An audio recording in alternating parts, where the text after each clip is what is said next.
to say here? Do I go bonjour?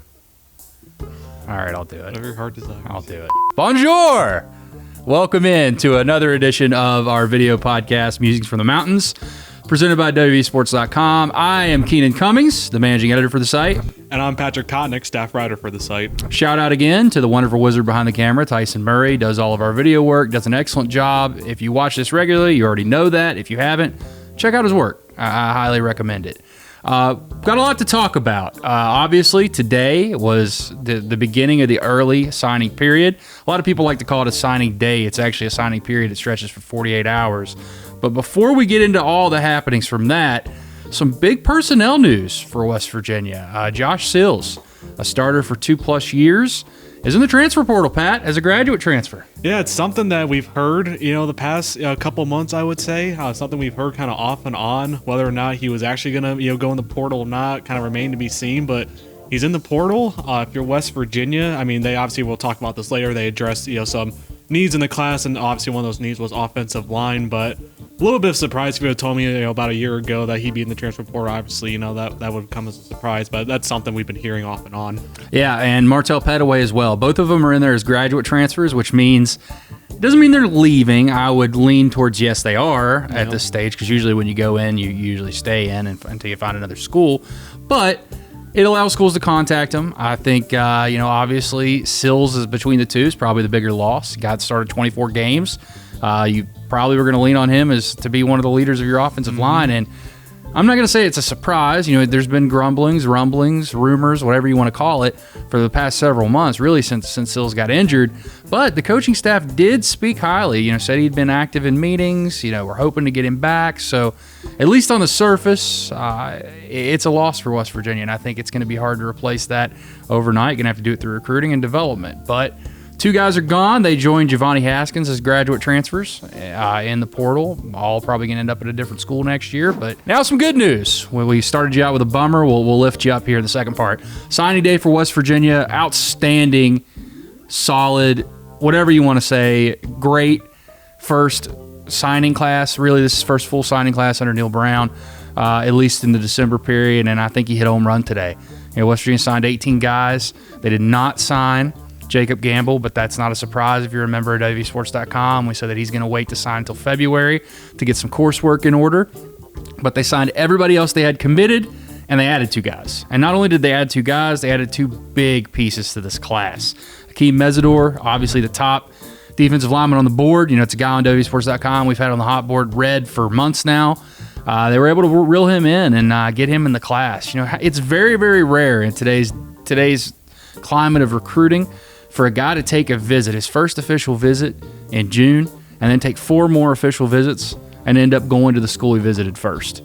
This is a guy whose recruitment really took off, but West Virginia was there, led by the efforts of Jamel Dye and Jordan Leslie. They really sold him on the program and got him to kind of buy into the vision, and West Virginia goes into Canada and pulls a big one, Pat. Yeah, it really speaks volumes, too, just how important it is to develop these relationships. We've talked about that over and over again with this coaching staff, just how much, they're really, their goal is to develop these relationships with the recruits and, have them grow over time. And this is, a prime example of that. He visited, during the summer for a camp, didn't come back to campus, but because Jordan Leslie and they're able to keep up that relationship and talk just about every day, it seemed like, that was a big selling point for him. And surprise, well, not really. If you remember WVSports.com again, hint, hint. The news with Sam Brown, earlier this week, Chad Simmons, who covers Georgia for Rivals, Southeast analyst, stopped by and said, I know the people are hearing a lot of Florida. I'm not here in Florida. I'm here in West Virginia. And I've come to realize that when Chad says something, you can almost take it to the bank when it comes to prospects in Georgia. So West Virginia with a major commitment. This is a guy that, don't let anybody fool you, Florida wanted, Florida pursue hard down the stretch after he took an official visit on December 13th. And West Virginia just won this. Hats off to Travis Trickett, Xavier Dye. Those 2 guys worked that recruitment as hard as you can, and they were able to reel in a really big-time talented prospect. I think he's very, very underrated. You watch his tape, he just stands out. He's going to play receiver for West Virginia. He could play safety, but at West Virginia, he's a receiver. He's skilled enough to play safety, I guess I should say. But solid effort for West Virginia. You look at this class right now. You have 18 guys signed, 19 total, as I mentioned with Gamble. 3.11 average star rating. That is very good for West Virginia. In fact, that's second best in the Rivals.com internet era. Speaks volumes of what the staff was able to do. And when you think about what they were able to do given the circumstances, they're selling 5-7. A 5-7 season, not ideal. They're selling less than a year of really recruiting these guys in total, not in the multiple years that you usually have when you're putting a class together. And they're able to reel in a class that ranks 27th nationally in average star ranking and right inside the top 30 on early signing, when the early signing period begins, that is.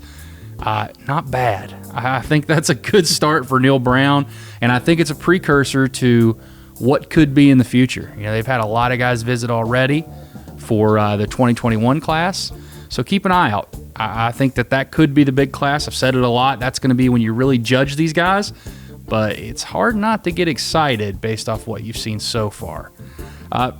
We got a lot of stuff coming, though. West Virginia's got some basketball games coming up, too. It's a little bit of a weird schedule. Bob talked about that. It's be a week off before they play Youngstown State Saturday, and then it'll be another 8 days before they play Ohio State. But a lot of exciting times. West Virginia's back in the polls in basketball, Pat. Mm-hmm. Yeah, they're number 25 there. You got to think that was coming. They probably would have found themselves originally after they would have beat St. John's there that week, but they're in it now. We've got a slate ahead that involves Youngstown State and Ohio State. Ohio State's been playing some good basketball lately, so very curious to see how they'll fare in that matchup. West Virginia could potentially, this might be dated by the time you watch this, but could potentially add another guy. They're waiting on one player, cornerback from Mississippi. So we'll see what happens there. It's kind of been back and forth between West Virginia and Ole Miss, but maybe they add to this. If they don't, they'll have 3 or 4 or 5 some scholarships left going into January. Expect them to take a running back, some offensive linemen, defensive linemen, maybe another defensive back, but expect the bulk of it to go towards definitely a running back and offensive line. Want to remind you, we have our promo. If you're getting teased a little bit by some of the information we've been dropping after the fact, stay ahead of the news. Join WVSports.com. If you join right now, you get 25% off the normal cost, and we'll give you a $75 gift code to get Nike gear. It is a gift code. I confirmed, right, Patrick? Correct. A gift code. You get a gift code Not gift to card, get Nike gear. code. So that means you pay us $75 for an annual subscription, stay up to date on all West Virginia news on the team and recruiting, and we're going to give you $75 in gear. Where can you lose there? If you enjoyed this, hit subscribe if you're watching it for the first time. If not, we'll see you again here soon. This has been another edition of Musings from the Mountains.